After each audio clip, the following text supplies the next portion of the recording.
সে জাহান্নামীদের কাতারে চলে যাবে, সে দুনিয়া ভোগীদের কাতারে চলে যাবে।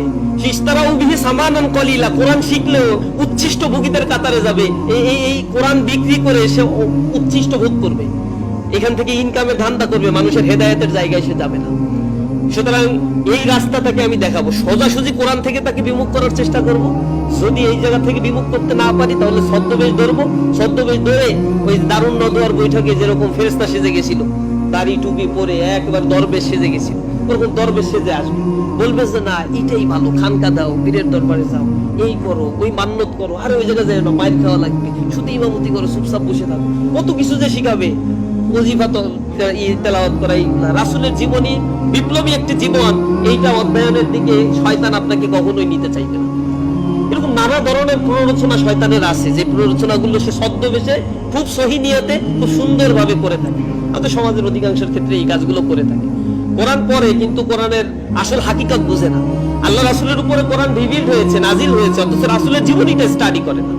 কোরআনকে বুঝতে গেলে তো you must have to study the whole lifestyle of prophet Muhammad সাল্লাল্লাহু আলাইহি ওয়াসাল্লাম।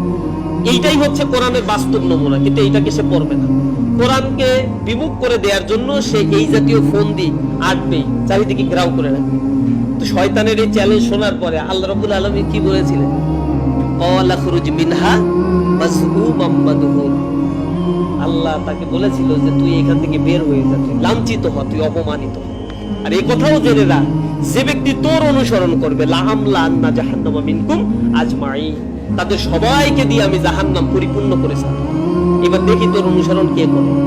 তবে হ্যাঁ, চারিদিক থেকে তুই মানুষকে ঘেরাও করে রাখবি, কিন্তু এক পাশ তো খোলা থাকবে, আসমানের দিক। আল্লাহ রাব্বুল আলামিন রহমত বর্ষণ করে তাদেরকে আল্লাহ রাব্বুল আলামিন হেফাজত করবে, যদি সে আল্লাহ রাব্বুল আলামিনের কাছে ক্ষমা চায় এবং ফেরত আসার মানসিকতা তার ভিতরে থাকে।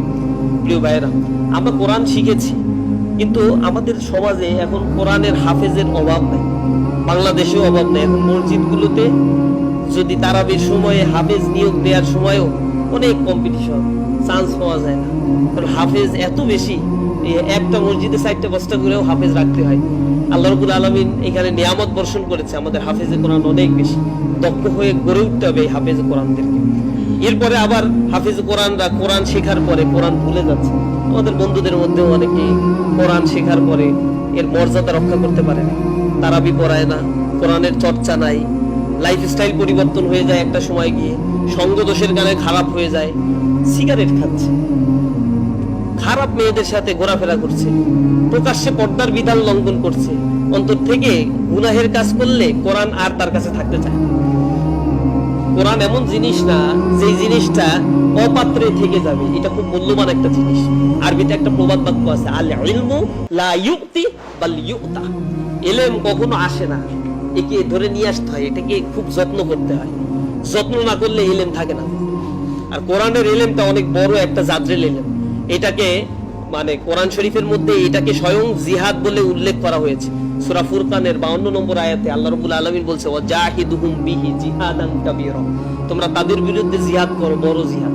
সূরা ফুরকান যখন নাজিল হয় তখন আল্লাহর রাসূল মদিনায় হিজরত করেন না, এটা মাক্কি যুগের সূরা, তখন জিহাদ ফরজ হয়নি, জিহাদের আয়াতও নাজিল হয়। এখানে জিহাদান কাবীরা বলতে তাফসিরে বাইজাবি, তাফসিরে কুরতুবি, তাফসিরে সফাতুত তাফাসির সব গ্রন্থ একমত, জিহাদান কাবীরা আই জিহাদ আল ইলম। এখানে ইলমের জিহাদের কথা বলা হয়েছে। ইলমের জিহাদ মানেই হচ্ছে কোরআনের জিহাদ, তাদের তুমি প্রত্যুত্তর দাও, তাদের বিরুদ্ধে তুমি অবস্থান গ্রহণ করো ইলমের মাধ্যমে, আর সেই ইলমটাই হচ্ছে কোরআনের ইলমটা। এজন্য বুখারী শরীফের শরআ লিখতে গিয়ে, বাবুল ইলমের শরআ লিখতে গিয়ে ইমাম বুখারী রাহিমাহুল্লাহ তার শুরুতে লিখেছেন, আল ইলমু ক্বাবলাল কওলি ওয়াল আমালি, কথা বলার পূর্বে আর কাজ করার পূর্বে ইলম অর্জন করতে হবে। যে ব্যক্তির মধ্যে কোরআনের এই ইলম নাই, সে তার অন্তরটা আসলেই বিরান ভূমি। পৃথিবীতে অনেক ডক্টর আছে, ইঞ্জিনিয়ার আছে, কিন্তু এই মানুষগুলোর চরিত্রের কোনো গ্যারান্টি নাই। কয়েকদিন আগেও এগুলো তো অ্যাভেলেবেল ঘটনা, কিছু প্রকাশ হয় কিছু প্রকাশ হয় না। ঢাকা ইউনিভার্সিটির টিচার মেয়েকে শ্লীলতাহানি এর দায়ে তার বিরুদ্ধে আন্দোলন করা হচ্ছে, তাকে বহিষ্কার করা হচ্ছে ঢাকা ইউনিভার্সিটি। কিছুদিন আগে জগন্নাথ বিশ্ববিদ্যালয়ের এক টিচারের এই ঘটনা, ছাত্ররা আন্দোলন করে, ছাত্রীরা আন্দোলন করে, মুখ খুলছে যে প্রত্যেক ক্লাস থেকে একজন একজন মেয়েকে তারা টার্গেট করে নষ্ট করে, অথচ তারা প্রফেসর, তাদের ডিগ্রির অভাব নাই কিন্তু চরিত্র নাই। এই চরিত্রটা তৈরি করেই হচ্ছে কোরআন। এই পাওয়ারটা কোরআনের আছে, ইনহেরেন্ট পাওয়ার, ইনহেরেন্ট কোয়ালিটি এই কোরআনের আল্লাহ রাব্বুল আলামিন দিয়ে রাখছে। এটা নিয়ে যারা সমাজ পরিচালনা করে তারা স্বর্ণালী যুগের সেই সমাজ ব্যবস্থাপনা গড়ে তুলতে পারে, সমাজ ব্যবস্থাপনার কাঠামো পরিবর্তন করে দিতে পারে। আইয়ামে জাহিলিয়াতের যুগে যে কোরআন এসেছিল, যে সময়ের মানুষেরা মানুষকে সন্তান জন্মগ্রহণ করতো, সেই সন্তানকে হত্যা করত। আল্লাহ রাব্বুল আলামিন সূরা তাকবীরের মধ্যে সেখানে রেকর্ড করে রাখছেন, বিআই জামবিং কুতিলাত, কি কারণে তাদেরকে তোমরা হত্যা করেছো। সেদিন আল্লাহ সেদিন জিজ্ঞাসা করবে তাদেরকে, তোমাদের অন্তরে কি একটু দয়া নাই? জীবিত একটা সন্তানকে পাথর মেরে হত্যা করে ফেলছো, তোমরা এত নিকৃষ্ট ছিল। আল্লাহ রাব্বুল আলামিন সেখান থেকে তাদেরকে উদ্ধার করে দিয়েছে, এই কোরআনের গুণে গুণান্বিত করেছে। সেই জাহিলি সমাজ ব্যবস্থায় নোংরামি যেখানে নিত্য নৈমিত্তিক একটা ব্যাপার ছিল, সেই জায়গা থেকে সোসাইটিকে ইউটার্ন নিয়ে পরিবর্তন করে দিয়েছে এই কোরআন।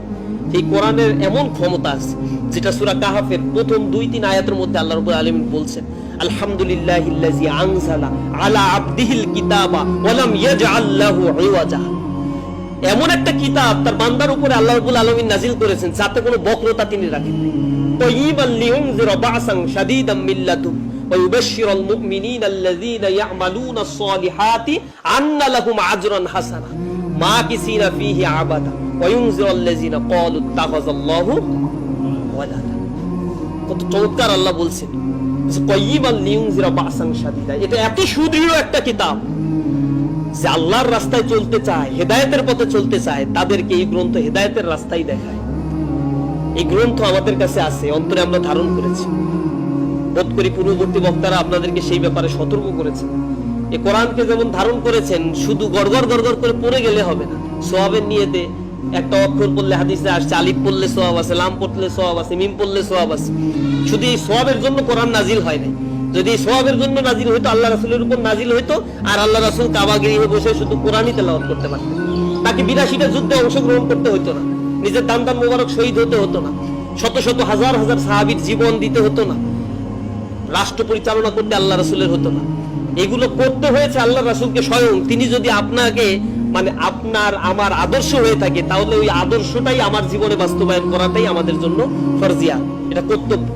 কারণ কোরআনে আল্লাহ রাব্বুল আলামিন বলেছেন, যে ব্যক্তি আমার অনুসরণ করবে ফাত্তাবিউনি ইউহিব্বুকুমুল্লাহ, আমার অনুসরণ করলে, আল্লাহ রাসূল বলেছে যে আমার ইত্তেবা করো, তাহলে আল্লাহকে তুমি ভালোবাসতে পারবা। এবং আতিউল্লাহ ওয়া আতিউর রাসূল সূরা নিসার 49 নম্বর আয়াতে আল্লাহ রাব্বুল আলামিন বলেছে, আল্লাহ এবং তার রাসূলের আনুগত্য করবে, এটা ফরজ একটা কাজ। এই আনুগত্যের বাইরে যাওয়ার কোনো স্কোপই নাই। সুতরাং শুধু তেলাওয়াত করে ফায়দা হাসিলের জন্য কোরআন মুখস্থ করা আমাদের জন্য শোভনীয় হবে না। আমরা আহ্বান জানাই, ইসলামী ছাত্র শিবির সেই কাজটাই করে। ইসলামী ছাত্র শিবির ছাত্রদেরকে কোরআনের আন্দোলন, তরুণ ছাত্র সমাজের কাছে ইসলামের আহ্বান পৌঁছে দিই, তাদের মাঝে ইসলামিক জ্ঞান অর্জন এবং বাস্তব জীবনে ইসলামের পূর্ণ অনুশীলনের দায়িত্বানুভূতি জাগ্রত করাই হচ্ছে আমাদের কাজ। তেলাওয়াত করলাম, সুদ খাইলাম, ঘুষ খাইলাম, হক কথা বলতে আমি ভয় পাই, আমার জীবনের মায়া আছে, আমার পরিবার পরিজনের দিকে আমি তাকাই, কত কিছু আমাকে যাচাই বাছাই করতে হয়।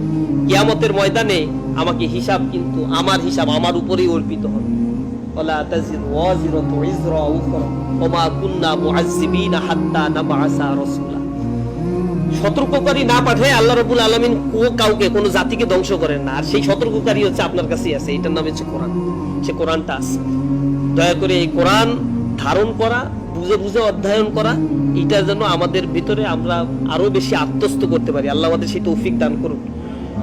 কোরআনে আল্লাহ বলছেন, ওমান আ'রাদা আন যিকরি ফাইন্না লাহু মাঈশাতান দানকা ওয়া নাহশুরুহু ইয়াওমাল কিয়ামাতি আমা। কিছু কিছু মানুষ সেদিন উত্থিত হবে হাসরের ময়দানে, সে হচ্ছে অন্ধ অবস্থায় উত্থিত হবে।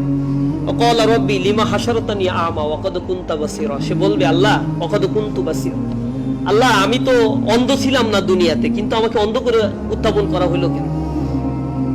শুরুতেই বলে দিয়েছে, ওমান আ'রাদা আন যিকরি, যে আমার জিকির থেকে গাফেল হয়ে যায়। তাফসীরে বায়ানের মধ্যে আসছে, আজ যিকরি আই কোরআন, এটা হচ্ছে এমন একটা গ্রন্থ, জিকির বলতে বোঝানো হয়েছে কোরআনকে, যা তারা মানে না। এখানে জিকির বলতে সেটাই ইন্ডিকেট করা হয়েছে। যে ব্যক্তি কোরআন তার সামনে আছে, কোরআনের দাওয়াত সে পেয়েছে, অথচ কোরআন সেক্ষেত্রে মাহরুম হয়ে গিয়েছে, তাকে বলা হয়েছে ওমান আ'রাদা আন যিকরি ফাইন্না লাহু মাঈশাতান দানকা। সে অন্ধ হয়ে উঠবে কিয়ামতের ময়দানে। সে চিৎকার করে বলবে, আমি তো দুনিয়াতে দেখতাম, অকত কুনতা বাসির আস কুনতু বাসির, সেদিন দেখতাম, এখন তো দেখি না।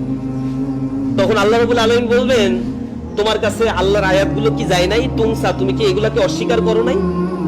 তখন সে বলতে থাকবে, অস্বীকার, তাফসীরের ভিতরে আসছে অস্বীকার মানেই হচ্ছে সে কোরআন অনুযায়ী জীবন পরিচালনা করে নাই, কোরআন অনুযায়ী মানুষের কাছে দাওয়াত পৌঁছায়নি, কোরআন অনুযায়ী আল্লাহ রাসূলের দেখানো পথ অনুযায়ী সে নিজেও চলে নাই, সমাজকেও পরিচালনা করে নাই। সুতরাং তাকে অপরাধী করে সেদিন অন্ধ করে উত্থাপন করা হবে। আল্লাহ রাব্বুল আলামিন আমাদেরকে হেফাজত করুন, অবশ্যই অবশ্যই হেফাজত করুন। কারণ কোরআন থেকে যদি গাফেল হয়ে যাই আমরা, কোরআন থেকে যদি নিজেদেরকে ডিটাচ করে ফেলি, তেলাওয়াতের মধ্যেই নিজেদেরকে অভ্যস্ত করে ফেলি, তাহলে অবস্থা হবে ওই যে ইত্তাখাযু হাযাল কুরআনা মাহজুরা।